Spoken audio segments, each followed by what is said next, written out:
Most people talk about XRP's price, but almost nobody understands why it exists. If you only see XRP as a speculation, you've completely missed the real story. XRP started with a problem. Money moves like email inside a country, but like postal mail across borders.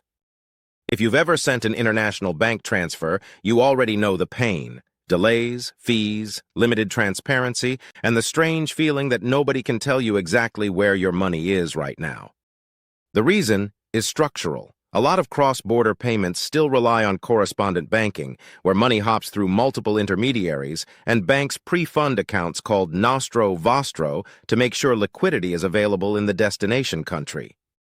A lot of cross-border payments still rely on correspondent banking, where money hops through multiple intermediaries, and banks pre-fund accounts called nostro vostro to make sure liquidity is available in the destination country.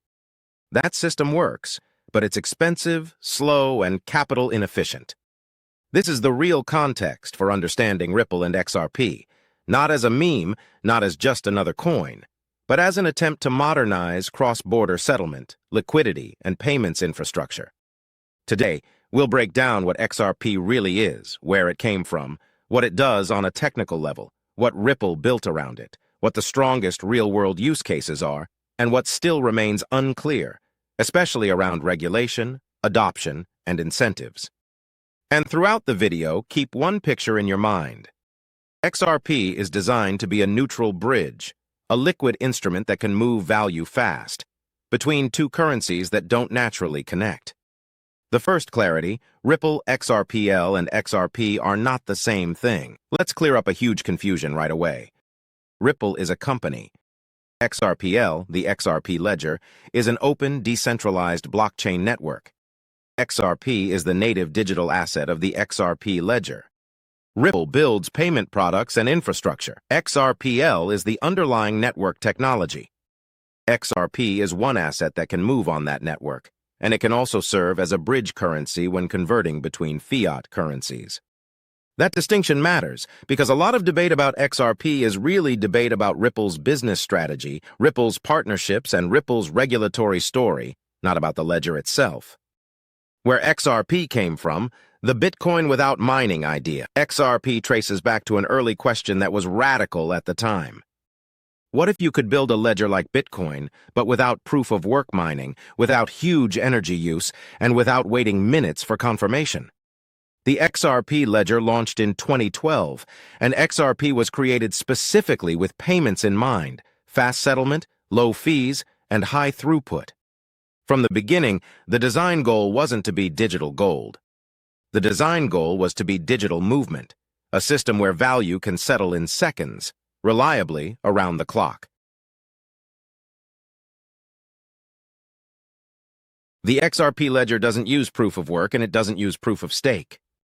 Instead, it uses a consensus protocol with independent validators. These validators propose and agree on the next ledger version. In practice, this is what gives XRPL its signature properties: speed. Transactions typically settle in about 3 to 5 seconds. Low cost, fees are tiny and designed mainly to prevent spam. Scalability. The network is built to handle high transaction volume. Energy efficiency. No mining race, no massive compute waste. One concept you'll hear often is UNL, Unique Node List. Each server on XRPL can choose which validators it trusts to listen to during consensus. The system aims for a supermajority agreement among trusted validators. This is also where a major debate lives.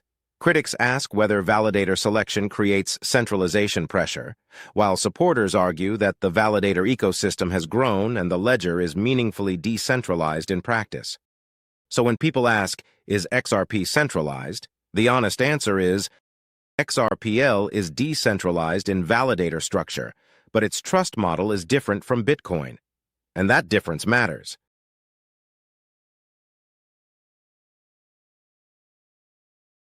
Now, what is XRP's role inside this system?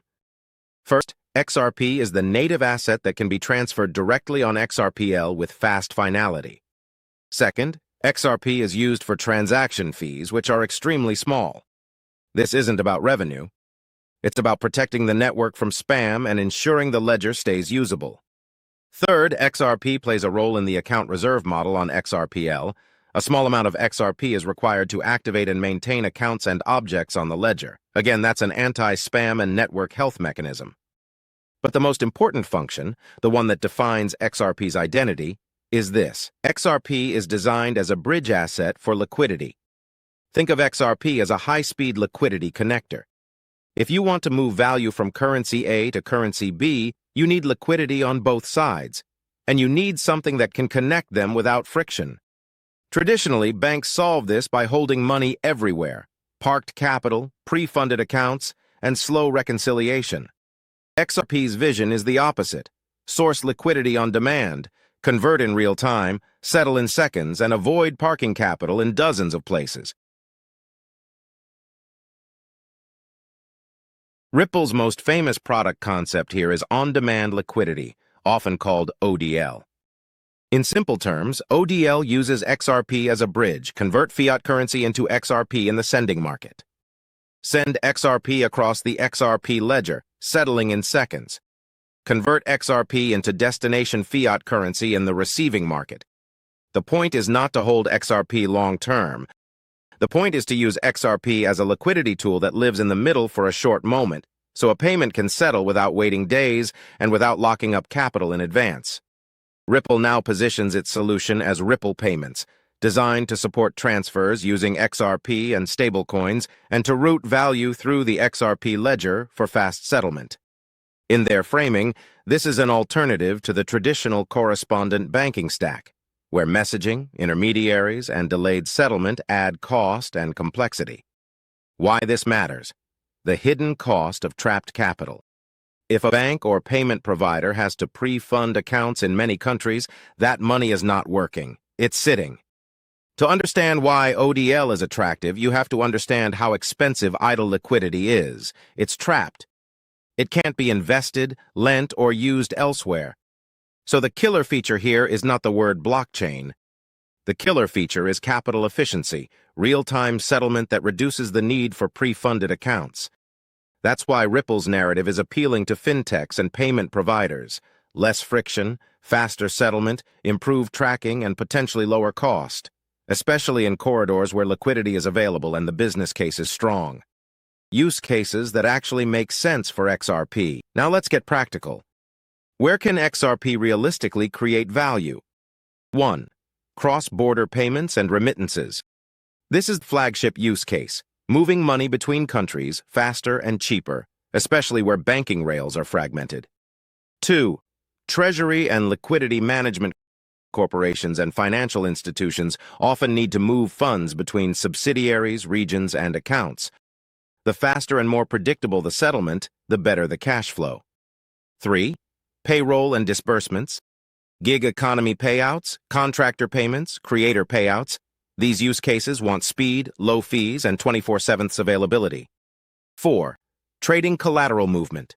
XRPL itself emphasizes that XRP's speed and low fees can make it useful for quickly moving collateral between trading venues, managing margin calls, and shifting inventory between exchanges. 5. Tokenization and asset issuance on XRPL. The XRP Ledger supports issued assets, trust lines, and built-in mechanisms that can be used for tokenization concepts, representing value on-chain and moving it with fast settlement. 6. Decentralized exchange and AMM infrastructure. XRPL has long supported decentralized exchange functionality, and it has implemented an automated market maker AMM feature through protocol amendments. This matters because liquid markets make the bridge asset thesis stronger. Liquidity enables liquidity. The adoption story: what's happening in the background. Here's how to interpret adoption responsibly, without hype and without denial. Ripple has spent years building a global payments network with compliance, licensing, and integration work. On its own materials, Ripple emphasizes that it operates with a large set of licenses and money transmitter licenses, and that its network supports payouts across fiat and digital assets. At the same time, the reality is, adoption is not a single number. Adoption depends on liquidity in specific corridors, local compliance requirements, market volatility, incentives. Why switch from existing rails? So when someone says XRP is already adopted everywhere, that's too broad. But when someone says XRP has no adoption, that ignores the real enterprise infrastructure Ripple has been building and the clear payments-oriented design of XRPL. A grounded view is this: Ripple's payments infrastructure is real. The bridge asset role for XRP is real. The speed and cost advantages are real. The open question is scale, and how far institutions will lean into XRP versus stablecoins, deposit tokens, and other settlement instruments. The regulatory chapter, the cloud that slowed everything down. No XRP story is complete without the regulatory saga in the United States. Ripple's legal battle with the U.S., Securities and Exchange Commission, SEC, created years of uncertainty. That uncertainty affected exchange listings, institutional willingness, and the broader perception of XRP. In 2023, a key court decision drew a distinction between different types of XRP sales. And by August 2025, the SEC and Ripple moved to dismiss their appeals, effectively ending the lawsuit and leaving a framework that treated XRP differently depending on the context of sale, especially institutional sales versus secondary market exchange sales. This legal overhang mattered because institutions don't adopt infrastructure at scale when the regulatory classification is unclear. But even with that case largely resolved, regulation still holds the gate in other ways. Licensing requirements, stablecoin rules, bank compliance standards, market structure laws for digital assets, custody requirements, AML, KYC, travel rule frameworks. So the takeaway is XRP isn't blocked by one lawsuit. XRP's future is shaped by the broader evolution of regulation and institutional compliance.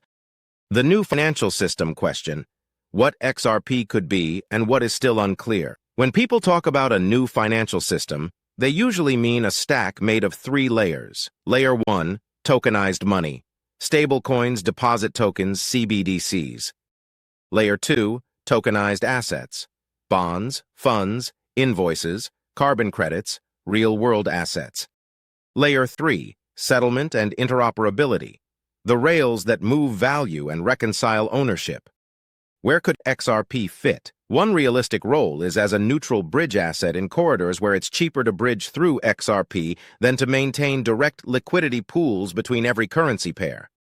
Another role is as a high-speed settlement instrument between venues and networks, moving collateral and value quickly, with finality. A third role is simply as the native asset that powers XRPL itself, fees, reserves, and network operations, while stablecoins handle most unit-of-account behavior. And this brings us to what's still undetermined. Will institutions prefer XRP as the bridge, or will they increasingly prefer stablecoins like RLUSD and other regulated stablecoins? Will regulators treat bridge assets consistently across jurisdictions? Will liquidity deepen enough in key corridors to make XRP the best route economically? The positive truth about XRP, without the hype: how will competition from other payment rails, including upgraded legacy systems, change the cost-benefit math? Here is the strongest, most honest, positive thesis. XRP is not trying to replace everything. XRP is trying to solve a specific bottleneck: cross-border liquidity and settlement speed. It's a tool, and like any tool, its value depends on where you use it. If you believe the world is moving toward real-time payments, tokenized dollars, and tokenized assets, always-on settlement, programmable money movement, compliance-ready digital rails, then XRP and the XRP Ledger make sense as part of that direction, especially because they were built for payments from the start. What to watch next? The signals that matter. If you want to track XRP's real progress, ignore noise and watch these signals. Liquidity depth in payment corridors, more liquidity, tighter spreads, better execution. Enterprise integrations, new corridors, new payout markets, new institutional on-ramps. Regulatory clarity, not just in the US but across major jurisdictions. XRPL ecosystem growth, AMM activity, tokenization projects, developer traction, real usage. Ripple's product direction. How much flow uses XRP as a bridge versus stablecoin rails? Because in the end, the future of XRP is not decided by narratives. It's decided by economics, cost, speed, risk, compliance, and liquidity.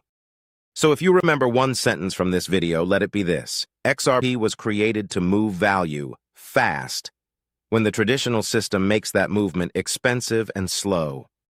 If this helped you truly understand XRP and Ripple, hit subscribe. I'm posting clear, no-hype breakdowns on crypto utility, regulation, and real-world adoption. And tell me in the comments, which project should I explain next?